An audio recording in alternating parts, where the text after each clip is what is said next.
Bonjour les amis, je suis ravie aujourd'hui de vous interpréter l'horoscope des cancers. Donc si tu es né du 22 juin au 22 juillet, cet horoscope il est juste pour toi. Tu sais qu'il n'y a pas un cancer, il y en a trois. Pourquoi? Parce qu'il y a trois décans, donc trois caractères bien distincts, bien différents. La lune sera dans ton signe, le cancer, le 18 et le 19. Pour les premiers décans, les personnes qui sont nées du 22 juin au 1er juillet, ta planète, c'est Vénus. Vénus, le charme, la beauté, l'esthétique, le romantisme, le goût raffiné et surtout l'équilibre.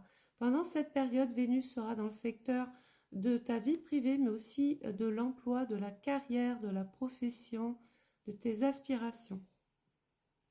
Le deuxième décan, ta période, si tu es né du 2 juillet au 12 juillet, ta planète, c'est Mercure.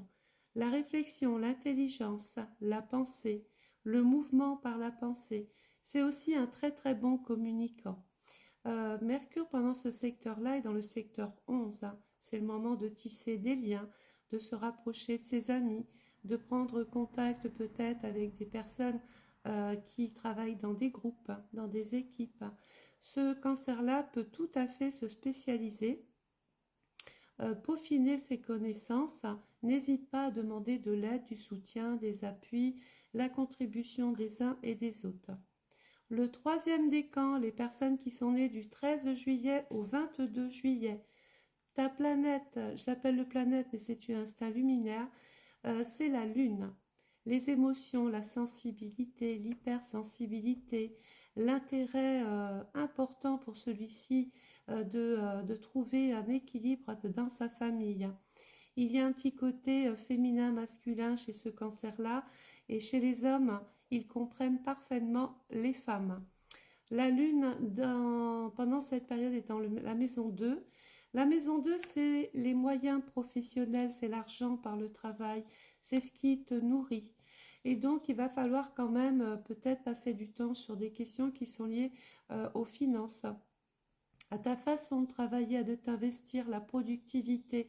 Il peut même y avoir une rentrée d'argent. Alors, moi, pendant ces petites vidéos, j'aime parler du nœud nord et du nœud sud. Pourquoi? Le nœud nord nous montre là où il faut aller et le nœud sud, ce qu'il faudrait plus ou moins quitter ou en tout cas travailler pour pouvoir améliorer la situation. Le nœud nord se retrouve justement dans le secteur 11. Mais attention, il est conjoint Chiron. Chiron, c'est le docteur. C'est pas toujours le docteur à qui on va aller rendre visite pour avoir une ordonnance. Ça peut vouloir dire qu'il y a une sorte de blessure intérieure, de mal-être intérieur, de problèmes aussi psychologiques. On a du mal à se réparer ici avec Chiron.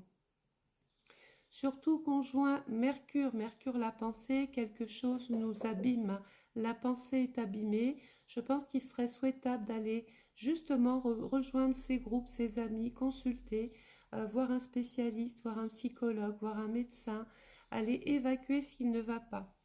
Le nœud sud, lui, quant à lui, c'est normal. Si le nœud nord te dit d'aller te faire aider, le nœud sud te dit que ça peut avoir un impact sur tes sentiments, sur ta façon d'aimer, sur le rapport émotionnel que tu peux avoir avec l'autre. On n'est pas étonné de voir des cancers ou ascendants cancer ne plus être forcément très épanouis, surtout quand ils sont en couple. Il y a peut-être beaucoup de choses à remettre en question. Alors, on va voir le petit horoscope maintenant général. Côté amour, les cancers ou ascendant cancer. Donc, pour les célibataires, il se pourrait que vous fassiez une très belle rencontre. Mais rappelez-vous, il faut quand même travailler la partie émotionnelle, hein. À deux, si vous commencez à tourner en rond, c'est pas bon.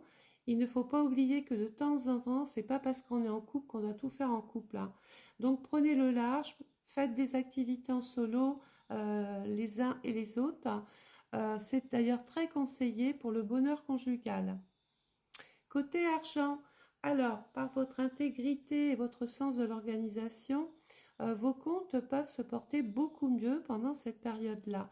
Justement parce que la maison 2, rappelez-vous, est justement dans le cancer. Donc on a besoin d'une sécurité matérielle et on œuvre en ce sens. Côté santé, la prospérité pourrait vous sourire si vous la saisissez, mais prêtez attention à ne pas vous montrer trop confiant quand même. Vous vous montrez partout à la fois, mais réservez-vous aussi des moments de repos, de calme, des moments à vous. Ça ressort bien, ça, les cancers, hein. Je pense qu'à un moment donné, il va falloir un petit peu s'isoler pour se ressourcer, se régénérer. Alors, côté travail, j'ai mon petit pense-bête, hein, bien sûr. Votre enthousiasme communicatif inspire vos collègues. Vous avez toujours de bonnes idées, vous êtes très réfléchi, vous analysez très très vite les choses, vous avez une forte intuition, les cancers. Servez-vous-en pendant cette période-là. Cette aptitude pour la communication vous place sous les feux de la rampe. C'est quand même pas rien. Il peut y avoir des rendez-vous hyper intéressants, un contact fructueux, une rentrée d'argent, quelque chose en tout cas qui va vous redynamiser. Vous pourriez avoir un choix important justement à faire côté travail. Écoutez vos instincts, je n'arrête pas de le dire, et assurez-vous d'évaluer chaque possibilité. Ne vous emballez pas trop vite. Côté famille, les cancers, il est possible qu'aujourd'hui, donc le 18 et le 19, vous trouviez difficile d'asseoir vos règles ou de maintenir l'harmonie avec vos enfants si vous en avez. Enfants ou amour, hein, pour ceux qui sont en couple, on l'a vu. Côté vie sociale, alors on n'a pas arrêté de vous dire qu'il fallait un petit peu prendre de la distance, ne pas culpabiliser si vous êtes en couple, de se dire tiens je vais faire mon truc de mon côté. Justement, c'est le moment de s'adonner à un spa, de rencontrer des amis, de faire une sortie entre amis, d'aller vous aérer la tête, d'aller prendre un petit verre en terrasse, aller parler de tout et de rien. Vous passez donc du bon temps avec vos amis, vous parlez avec franchise et authenticité, c'est d'ailleurs ce qu'on aime beaucoup chez vous, et vous dégagez une certaine assurance, donc en plus vous rassurez les autres. Votre bonne humeur, votre humour, ça vous savez faire, vous aide à connaître une vie donc sociale beaucoup plus enrichissante. Prenez garde néanmoins à vos contraintes financières, d'accord? Surtout si vous devez multiplier les sorties.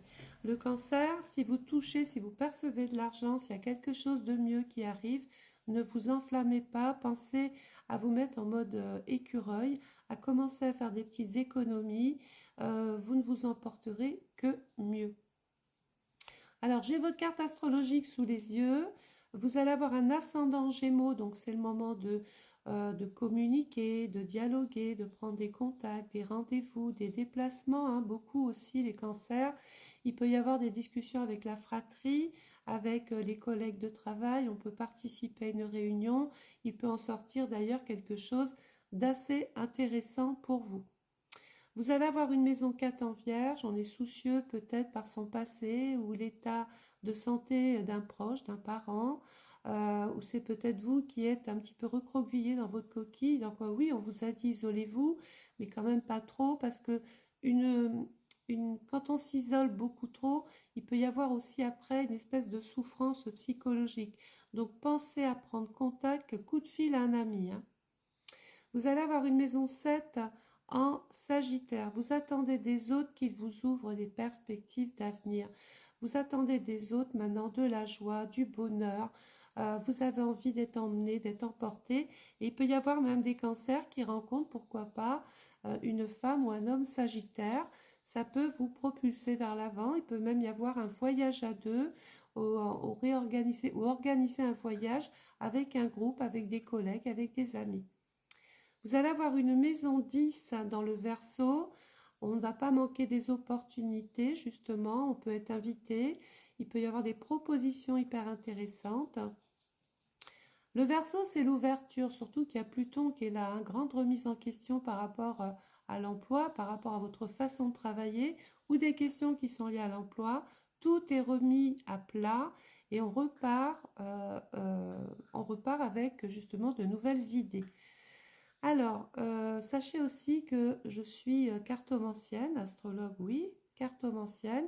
Je consulte du lundi au vendredi de 10h à 18h. Donc, si vous avez des préoccupations, si vous avez des questionnements, si vous ne savez plus où vous en êtes dans votre vie, eh bien, le coup de fil, c'est à moi qu'il faut le passer. Vous m'appelez, on fera une consultation d'1 heure par téléphone. Vous pouvez aussi commander votre étude astrale personnalisée de l'année 2024. Vous aurez donc un lien PayPal en dessous la vidéo. Je vous souhaite une excellente journée les cancers, ascendant cancer. À très vite. Au revoir.